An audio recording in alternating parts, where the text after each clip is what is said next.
ಅಲ್ಲ ಎಷ್ಟ್ ಚಂದ ಹೇಳಕತ್ತಿಪ್ಪ, ಆಕಿ ಹಿಂದೂನ ಇರ್ಲಿ ನಾವು ಮುಸ್ಲಿಮ್ಸ ಇರ್ತೇವೆ ಅಂತೇಳಿ ಅಕ್ಕಿ ಧರ್ಮ ಆಕಿ ನಡೆಸ್ಲಿ ನನ್ ಧರ್ಮ ನಾನು ನಡೆಸ್ಲಿ ಅಂತಿದ್ದಿ. ನಿನ್ನೆ ನನ್ನ ಮಗಳು ನಾನು ಒಳಗ್ ಮಾತಾಡಕತ್ತಾಗ ಕೊಳಗ ತಾಳಿ ಕೇಳಿದೆ. ನಮ್ದು ತಾಳಿ ಇರ್ತೈತಿಲ್ಲೋ, ತಾಳಿ ಎಲ್ಲೈತಿ ಅಂದೆ. ನಾನು ಮನ್ಯಾಗ ಇಟ್ಟು ಬಂದಾನೆ ಅಂದ. ಮನ್ಯಾಗ ಇಟ್ಟು ಬರಾಕ್ ಕಟ್ಟಿಯೋ ಏನ್ ತಾಳಿ ಕರಿಯನ ಕಟ್ಟೆ. ನಿಜ ಇದ್ರಾಕಿ ನಿನ್ನೆ ನನ್ ಮಗಳು ತೋರಿಸ್ತಿದ್ಲಿಲ್ಲೋ ಹಿಂಗ. ನೀನು ಇಷ್ಟು ಮೋಸ ಮಾಡಾಕತ್ತಿ ನನ್ನ ಮಗಳಿಗೆ ಎಲ್ಲೆಲ್ಲೇ ಕರ್ಕೊಂಡೋಗಿ. ನೀನು ನಿಜವಾಗಿ ಆದ್ರ ನೀನ್ ಈಗಾಕಿ ಹಿಂದೂ ಅಂತ ಹೇಳಿಬಿಟ್ಟಿ. ನೀನ್ ಆಕಿ ಹಿಂದೂನ ಆಗಿದ್ರ ಕೈಯಾಗ ಮೆಹಂದಿ ಯಾಕೆ ನಿಮ್ ಭಾಷೆ ತಕೋತಿದ್ಲು? ಮತ್ತೇನೈತಿ ಹಣಿಗೆ ಯಾಕೆ ಕುಕ್ಮ ಹಚ್ತಿದ್ದಿಲ್ಲ ಆಕಿ? ಇಲ್ಲಿ ನೋಡ, ನಿನ್ನ ಭಾಷೆದೊಳಗ ನಿನ್ನ ಹೆಸರು ಹಾಕೊಂಡು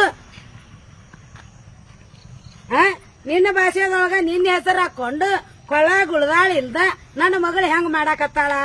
ನಮಗ ಹಣಿ ಮೇಲೆ ಕುಂಕುಮ ಇಲ್ಲ, ಕೈಯಾಗ ಬಳಿ ಇಲ್ಲ. ನನಗ್ ಸಂಕಟ ಆಗುದಿಲ್ಲ ಅನ್ಪ. ಇಷ್ಟ ದಿನ ಹೊತ್ತು ಎತ್ತು ಹೊಡೋದು ಎತ್ತ ಮಾತಾಡ್ತೇವ ಮಾರಾಯ.